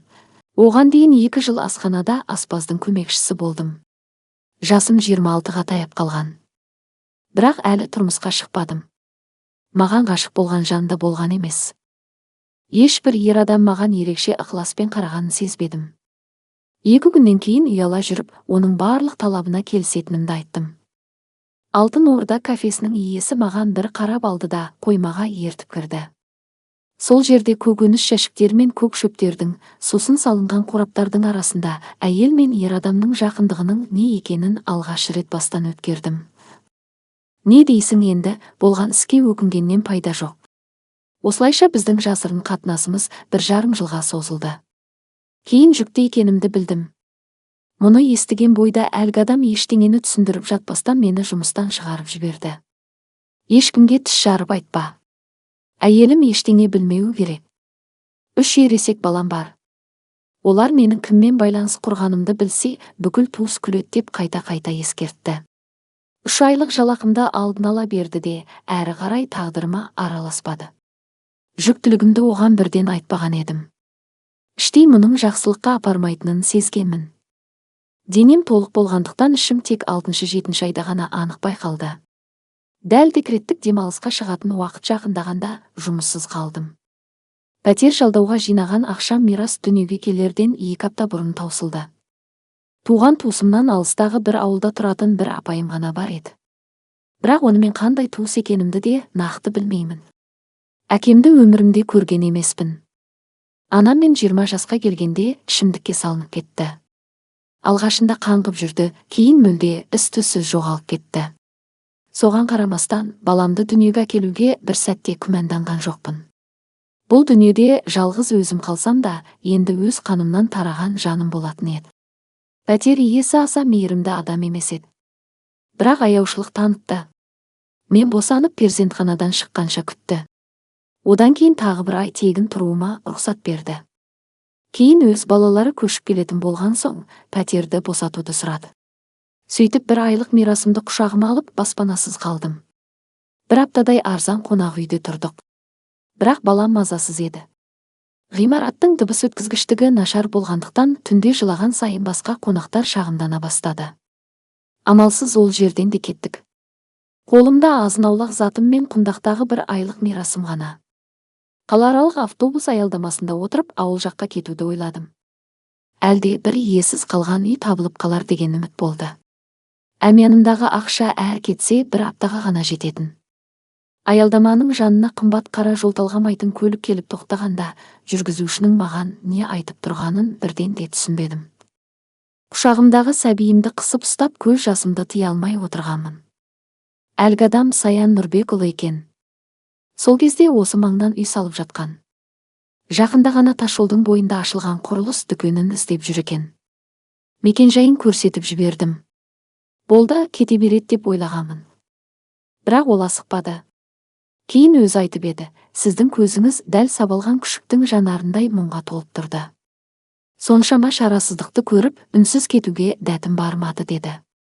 Сосын, қарындас, желдің өтінде емізулі сәбиіңізбен неге отырсыз? Бір жерге жеткізіп салайын ба? Бағытым басқа болса да апарып тастаймын деп сұрады. Өзімде қалай болғанын білмеймін, басымнан өткен бар қиындығымды қысқаша айтып бердім. Ол үндемей біраз ойланып отырды да, аспазбын дейсіз бе? Дәл қазір маған сондай адам керек болып тұр. Күн сайын 2 құрылыс бригадасына тамақ әзірлейтін аспаз іздеп жүрмін. Сізге тұратын жылы вагонда береміз деді. Әрине, бір сәтте ойланған жоқпын. Кеш батып бара жатқан автобуста кешігіп қалды. Әйтпесе кішкентай мирасымды құшақтап қураған шөптің үстінде түнеуге тура келер. Азғантай затымды жинап алып көліктің жылы салонына отырдым. Еш қорықпадым. Еңбекке үйренген адамын. Өз кәсібімді жан тәніммен жақсы көремін. Еңбек еткен адам ешқашан жерде қалмайды ғой. Зәмзәгүл апай әңгімесін үзіп екеуіне тағы бір кесе хош иісті шай құйды. Асүйден кешкі астан қалған қызарып піскен бәліштерді әкеліп қойып, Мадинаға қарап, не болды, дәрігер ханым? Ұзақ әңгімеммен жалықтырып жібермедім бе? Деді. Қайдағы жалықтыру, Зәмзәгүл апай? Маған ешкім дәл сіздей болып сырын ашып, жан дүниесін сеніп тапсырмайды. Мұндай шынайылық үшін сізге алғысым шексіз, деді Мадина. Онда әрі қарай тыңда, деп сөзін жалғады Зәмзәгүл апай. Одан кейінгі өмірім әлдеқайда жақсы болды. Құрылысшылар мені туған анасындай қарсы алды. Құрғақ ас ішіп әбден қажыған екен. Мен бірден сүйекті қою сорпаға борщ қайнатып, котлет жасап, сары май қосылған бидай ботқасын әзірледім. Үстіне жеміс сусынын әкелгенде бригадир шыдамай: «Зәмзәгүл, сен керемет аспаз екенсің. Біз мұндай дәмді асты көптен бері жемеппіз. Біз 15 адамбыз. Ас үйде барлық жағдай болмаса, мұнша адамға жалғыз өзіңнің тамақ әзірлеуің қиын. Сондықтан кезекшілік ұйымдастырамыз. Бірі пешке отын жарады, бірі су тасиды, енді бірі ауыр жұмыстарға көмектеседі. Оның үстіне кішкентай баласы бар. Соның да күтімін жасау керек. Сондықтан бәрің де арларыңды ойлаңдар. Бұл жас әйелдің мойнына мініп алмаңдар. Оған сөзбен де іспен де қиянат жасамаңдар», деді. Сөйтіп мен осы аулаға шамамен 30 жыл бұрын келдім. Ол кезде бұл жерде тек іргетас қана қаланып жатқан еді. Жанымдай жақсы көретін Мирас осы жерде ержетті. Үй толық салынып біткен соңда осында қалдым. Ол кезде Саян Нұрбекұлының Нұрасыл атты кішкентай ұлы бар еді. Қоныс тойына қандай дастархан жайғанымды көрсең ғой. Қонақтардың бәрі үй иесінен мұндай шебер аспазды қайдан тапқанын сұрап жатты. Бұл үйге небір беделді адамдар келді. Мені бірнеше рет өз үйлеріне жұмысқа шақырды. Бірақ мен қалай кетемін? Бір күзгі кеште аялдамада Алланың маған жіберген қайырым періштесін сатып кетемін бе? Інжу менің көз алдымда дүниеге келді. Оның күтушісі де, тәрбиешісі де болдым. Кейін Саян Нұрбекұлы мені бүкіл үй шаруасына жауапты етіп қойды. Осы үйдің бәрі маған туғанымдай болып кетті. Тіпті Саян Нұрбекұлын өзіне қаратып алуды армандайтын сол ақеркенің өзі де маған жау болып көрінбейді. Міне, саған айтар әңгімем осы, Мадина. Бәлкім, бұл оқиға жұмысыңа бір пайдасын тигізер. Мадина Қайратқызы өз бөлмесіне терең ойға шомып қайтты. Бұған дейін оның санасында бай адамдардың мейірімі аз болады деген түсінік қалыптасқан еді. Ал Саян Нұрбекұлының үйінде ол мүлде басқа өмірді көрді. Мұнда адамдар бір-бірін құрметтейді, жанашырлық танытады, қиын сәтте қолдау көрсетеді. Осы үйдің жылылығы оның Інжуға көмектесемін деген жігерін бұрынғыдан да күшейте түсті. Келесі күннен бастап емдеу тәсілдерін күшейтті. Бұрын тоқтатылған емдік массажды қайта енгізуді талап етті. Өйткені мұндай емнің әлсіреген денеге зиян емес, пайдасы көп деп есептеді. Інжу бұрынғысынша бұл өзгерістерге еш жауап қатпады. Тек жанында жүмпілдек тұмар жүргенде ғана жүзінде әлдебір әлсіз жылылық білінетіндей көрінетін. Мадина берілмеді. Інжуды арбасымен саябаққа шығарып, Мирас тұмарды қалай үйретіп жүргенін бірге бақылауға апаратын. Мирас бұл іске үлкен жауапкершілікпен қарады. Кішкентай тұмар отыр, жат, орныңа бар, бері кел, серуенге шығамыз деген бұйрықтардың бәрін меңгеріп алды. Үйде тұмар өз қожайыны ретінде 2 адамды ғана мойындайтын. Бірі бос уақытын түгелдей қасында өткізетін Інжу, екіншісі өзін бағып тәрбиелеген Мирас күндер өте берді. Бәрі асыға күтетін қысқы мерекелер де жақындай түсті. Мадина, Ақерке және Зәмзәгүл апай үйді шырша бұтақтарынан жасалған әшекейлермен, түрлі түсті гүлдестелермен және ертегі кейіпкерлерінің мүсіндерімен безендірді. Мирас барлық бөлмеге қолдан жасалған шыршаларды орнатып, қымбат ойыншықтармен әсемдеп шықты. Үйдің бәрін мерекелік көңіл күй жайлады. Жаңа жылға 3 күн қалғанда Мадинаға жалғыз жақын құрбысы телефон шалды. Мадина, қазір естісең, сенер-сенбесіңді білмеймін. Менде керемет жаңалық бар. Мен асығыс тұрмысқа шығайын деп жатырмын. Сүйген жігітім әскери инженер. Екеуміз елдің шығыс өңіріне көшіп кетеміз. Байқоңыр ғарыш айлағына жақын маңда тұратын боламыз, деді құрбысы қуанышын жасыра алмай. Мұны естіген Мадинаның көңілі бірден құласып кетті. Меруерт екеуі бала кезінен, балалар үйінен бері бірге өскендей, бір-біріне әрдайым сүйеніш болып келген еді. Енді араларын ұзақ қашықтық бөлгелі тұр. Ал Меруерт телефонның ар жағында тоқтаусыз сөйлеп жатты. 30 желтоқсанда түнгі клубта қоштасу кешін өткіземін. 2 қаңтарда ұшағымыз бір жола аттанады. Сылтау айтпайсың. Саған арнайы сыйлықта дайындадым. Өз қолыммен кешкі көйлек тіктім. Көрсең таңғаласың. Әрине, сенің сұлулығыңның қасында ол ештеңе емес, бірақ көркіңді бұрынғыдан да айқындай түседі. Қазір мені көрсе, шегі түйілгенше күлер еді деп ойлады Мадина. Жақында ғана ол кешкі астан кейін Ақеркенің өзі туралы айтқан сөзін байқамай естіп қалған болатын. Үй қызметшісі оны менсінбей көз қиығымен бір шолып, біздің психотерапевт нағыз өңсіз жан екен. Тіпті жуас жанға ұқсайды. Осындай пішінсіз, өңсіз әйелдерді жер қалай көтеріп жүр. Ешқандай сәні жоқ. Ер адамдар мұндайына алыстан айналып өтетін шығар дегені. Мадина Меруертке түнде қайта хабарласатынын айтып, Іңжудың бөлмесіне беттеді. Қыз молынан кешкі ас ішіп, серуендеп келгеннен кейін жұмсақ жастықтарға жайғасып, тәтті ұйқыға кетіпті. Көрпесін түзеп жапты да, үнсіз ғана дәлізге шықты. Енді Саян Нұрбекұлымен сөйлесу керек болатын. Бұл әңгіменің оңай болмайтынын жақсы түсінді. Жұмыс бөлмесінің есігін жай ғана қаққан еді. Үй иесі бірден үн қатты. Кіріңіз, құжаттарымды қарап болып едім. Бірдеңе болды ма? Мадина қысылып тұрып, күтпеген жағдай туындап тұр. Жақын құрбым ұзақ уақытқа алыс жаққа көшіп кеткелі жатыр. Егер ол белгілеген кездесуге бара алмасам, енді өмір бойы жүздесе алмауымыз мүмкін. Қандай шешім қабылдасаңыз да құрметпен қабылдаймын деді. Саян Нұрбекұлы жылы жымиып, мен түрме күзетшісі де, ешкімді қамап ұстайтын адамда емеспін ғой. Мадина Қайратқызы, сіз бұл үйден шықпай жүргеніңізге 1,5 ай болды. Іңжудың жағдайы бұрынғыдан нашарлаған жоқ. Керісінше, сіздің бастамаларыңыз бен емдеу тәсілдеріңіз көңілімнен шығып жүр. Бірде-бір әрекетіңіз қызыма зиянын тигізген жоқ. Сондықтан міндетті түрде қалаға барып қайтыңыз. Сізге 1 тәулік уақыт беремін. 31 желтоқсан күні кешкі сағат 8-ден кешікпей қайта оралуыңыз керек деді. Мадина оның жұмыс бөлмесінен шыққан жоқ, қанат біткендей қалықтап ұшып шықты. Ас үйде Зәмзәгүл апай жүрген екен. Еркіндік алғанына қуанған Мадина сүйінші жаңалығын бірден айтып берді. Сырт көзге онша тартымды болмасам да, менің де бір жарқын кештің қуанышын сезінгім келеді. Оның үстіне Меруертпен енді қашан көрсетінім белгісіз деп қуана сөйлеп жатты. Зәмзәгүл апай күлімсіреп, сен өзіңді сұрықсызбын дейсің бе? Ондай ертегіні басқаға айт. Мен бұл өмірде азды көпті тәжірибе жинаған адаммын. Сенің көзілдірік тағып, қарапайым болып жүргеніңнің бәрі әдейі екенін баяғыда-ақ түсіндім. Сұлулығыңды жасырып жүргеніңді байқамады дейсің бе? Бірақ уайымдама. Бұл құпия екеуміздің арамызда қалады. Бұлай істеуіңе маңызды себеп бар шығар. Ең бастысы, жұмысыңа зияны тимесе болды. Қалғанына араласпаймын деді. Мадина жалт бұрылып қайтадан ас үйге жүгіріп келді де, Зәмзәгүл апайды құшақтап алды.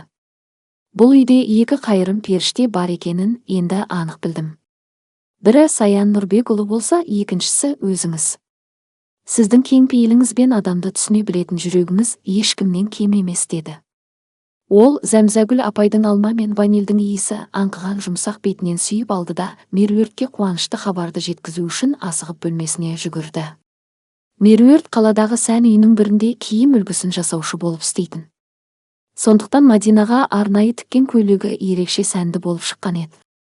Қою көк түсті жұмсақ жібек көйлек оның нәзік мүсінін айқын көрсетіп, сымбатына ерекше жарасып тұрды. Ойық жағасы мен етегіндегі тілігі де артық емес, дәл жарасымды жасалған. Асырап алған ата-анасы 25 жасқа толғанда сыйлаған інжу моншақ, білезік пен сырғасы да көйлекпен керемет үйлесіп кетті. Киім ауыстыратын бөлмеде құрбысын киіндіріп болған Меруерт бір сәт үнсіз қарап тұрып, Мадина, бүгін кештің нағыз ханшайымы сен боласың. Болашақ күйеуіме сенімдімін, ол саған қызықпайды, өйткені суреттерден бұрыннан көрген. Ал қалған ер азаматтардың бәрі сенің маңыңнан шықпайды. Көр де тұр, деді. Мадина күрсініп, ондай артық назардан аулақ жүргенім дұрыс. Бұл жағынан көргенім жетіп артылады. Маған бұл өмірде адал, парасатты азаматтар қалмағандай көрінеді. Кездестіргендерімнің бәрі көңілімді қатты қалдырды. Қазір үйге барып шашымды, тырнағымды ретке келтіремін. Кеше клубта жолғамыз деп жауап берді. Таксимен келген Мадинаны үлкен қала шамдары деп аталатын ойын-сауық орны ерекше мерекелік сәнімен қарсы алды. Безендірілген шыршалар мен қарағайлар, түрлі түсті шамдар, жарқыраған әшекейлер көздің жауын алады. Әдемі киінген адамдар мерекелік көңіл күйге бөленіп жүр.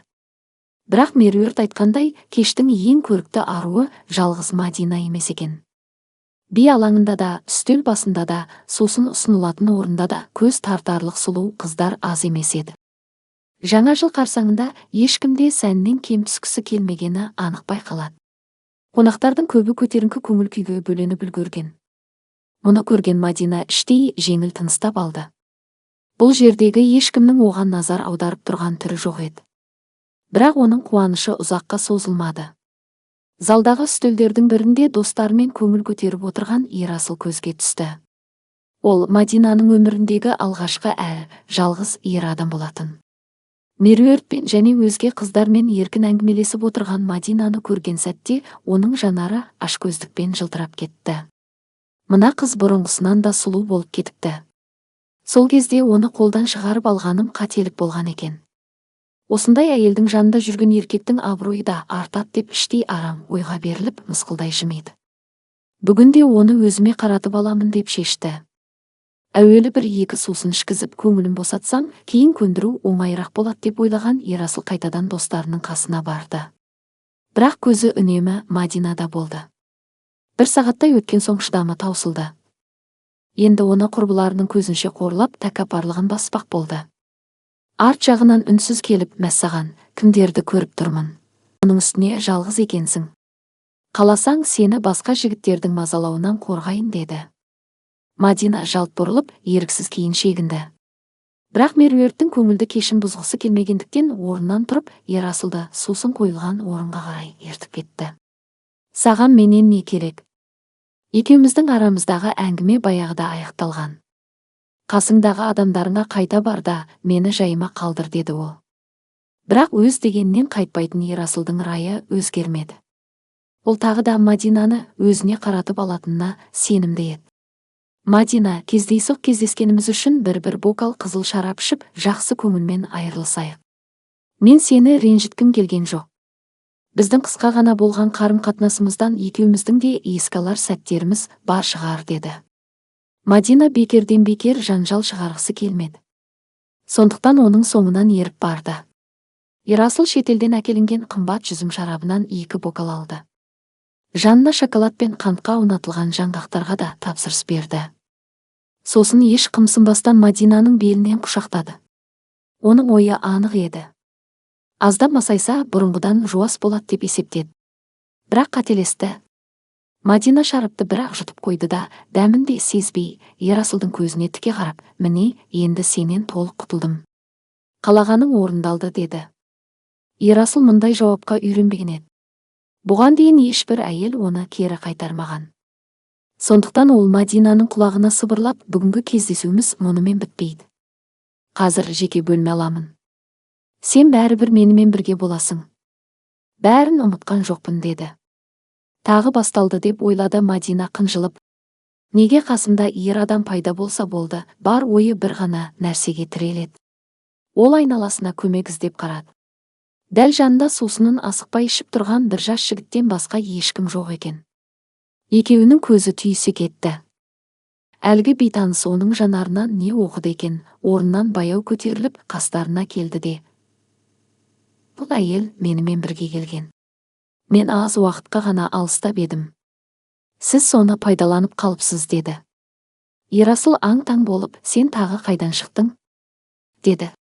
Одан кейін болған оқиғалардың бәрі Мадинаның есінде қорқынышты түс сияқты сақталып қалды.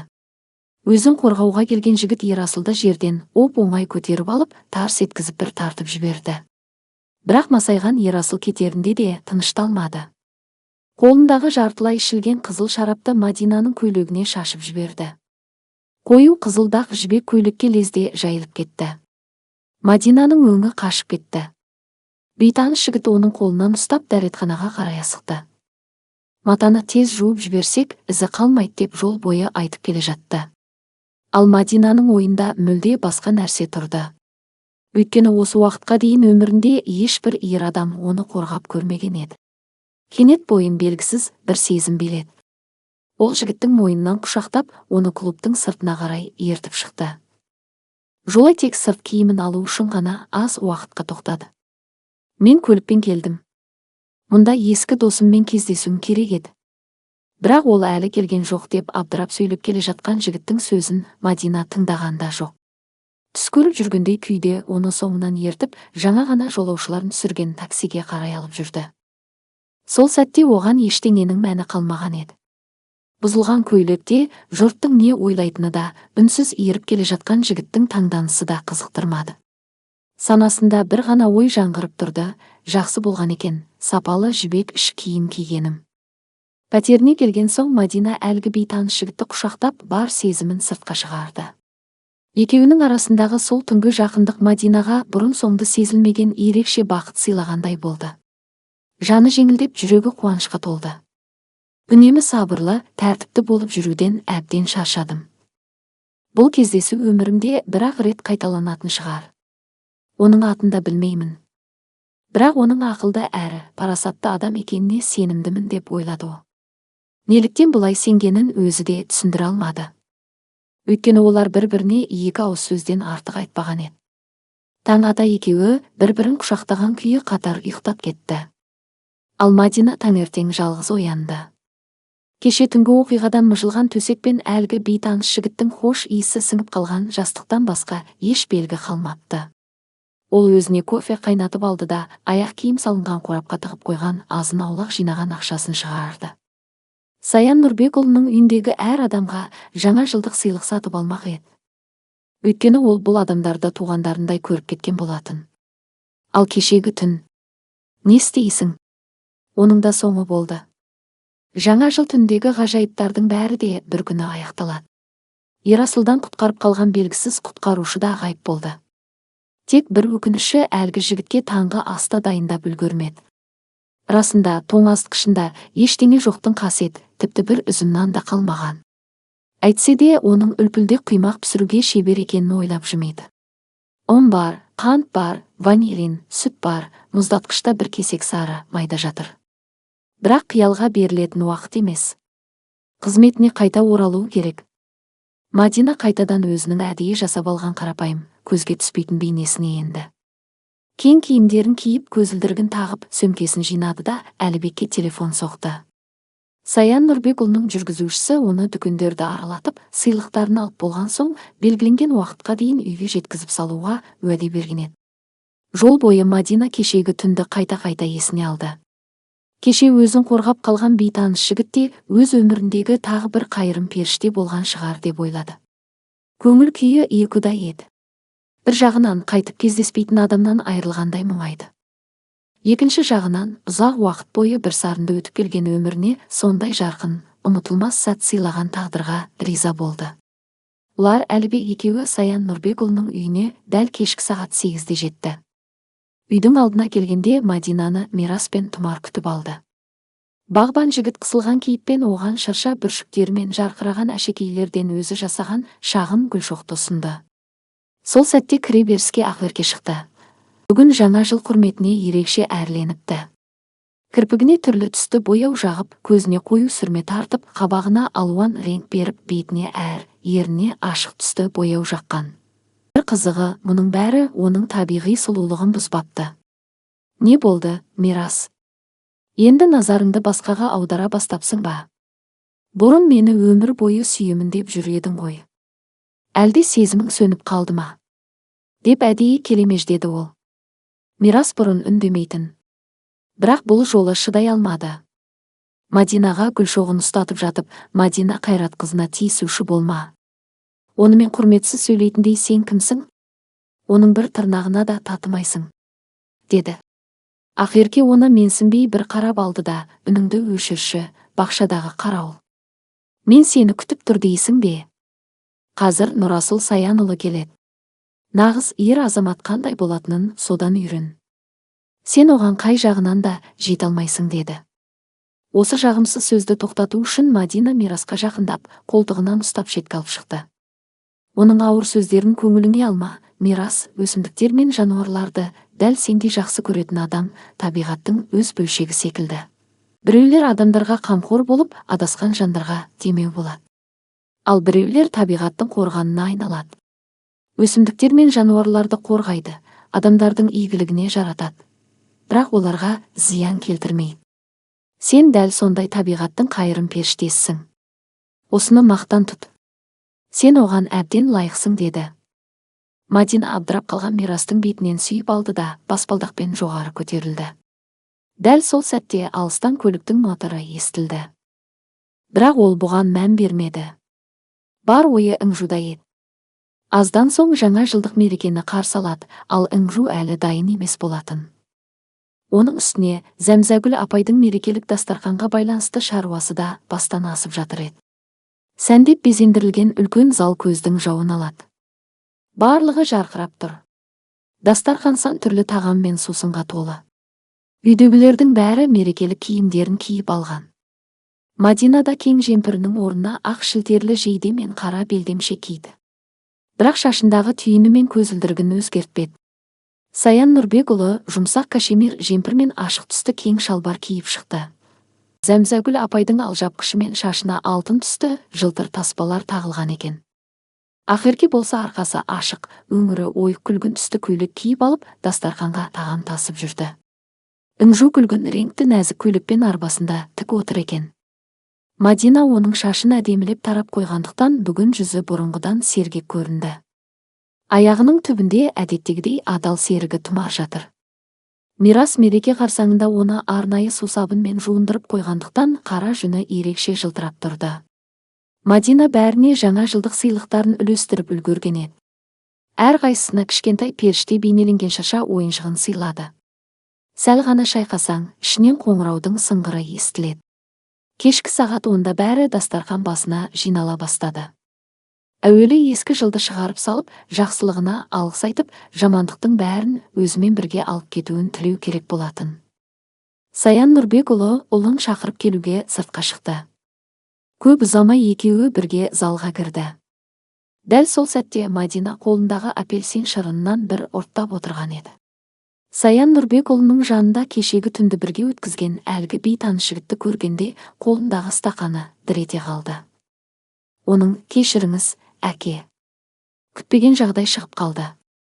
Сосын кеше өтпей қалған маңызды кездесуді басқа уақытқа ауыстыруға тура келді деген сөзінің соңын ғана естіп үлгерді. Мадина абайсызда шырыннан шашалып қалып, көзі шарасынан шыға жыпылықтай бастады. Дәл сол сәтте дастархан басындағылардың көз алдында нағыз ғажайып орын алды. Мұны басқаша атау мүмкін емес еді. Іңжу кенет серіп кеткендей болды. Ол ағасына қолын созды да, кейін еден жақты нұсқап, анық естілмесе де иттің атын атады. Үйдегілердің бәрі аң-таң болып, қызды құшақтап қуаныштан жан-жақтан сөйлеп кетті. Ал Мадина осы қарбаласты пайдаланып, білдірмей орнынан тұрды да, тыныш қана сыртқа шығып кетті. Бұл қуанышты сәтте туғандары Іңжумен бірге болсын деп ойлады.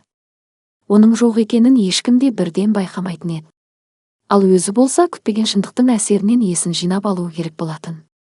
Арманындағы жігіт, сол жұмбақ түндегі белгісіз қонақ және Саян Нұрбекұлының ұлы бәрі бір адам болып шықты. Жүрегі қатты дүрсілдеп, бойын толқу биледі. Біраздан кейін дастархан басындағылар Іңжудың күтушісі, оны осы күнге жеткізген дәрігердің жоқ екенін аңғарды. Оны іздеуге Нұрасылды жіберді. Ол Мадинаның бөлмесінің есігін бірнеше рет қақты. Жауап болмаған соң есікті сәл ашып қарады.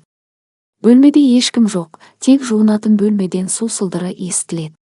Әлде жағдайы нашарлап қалды ма деп қауіптенген ол жуынатын бөлменің есігін батыл ашты. Мадина еңкейіп алып, бір матаны бар күшімен жуып жатыр екен. Су бетіне көз жасы тамшылап түсіп жатты. Есіктің ашылған дауысын естіп жалт бұрылды. Бұл жолы оның жүзінде көзілдірік жоқ еді. Шашы иығына төгіліп тұр. Нұрасыл оның жүзінен әлдебір таныс бейнені байқады. Сосын көзі суға малынған қою көк жібек көйлекке түсті. Сол мезетте бәрі түсінікті болды. Сіз бе? Сен бе? Деп таңданысын жасыра алмады Нұрасыл. Мен кеше қолыма гүл мен сусын алып, тағы да пәтеріне барғанмын. Бірақ үй бос болып шықты. Сені мәңгілікке жоғалтып алдым деп ойладым. Мадина еш ойланбастан оның құшағына енді. Ереженің де, әдептің де, қалыптасқан қағиданың да бәрі ұмытылды. Кеше түнде бұл жігіт оның бүкіл жан дүниесін төңкеріп кеткен еді.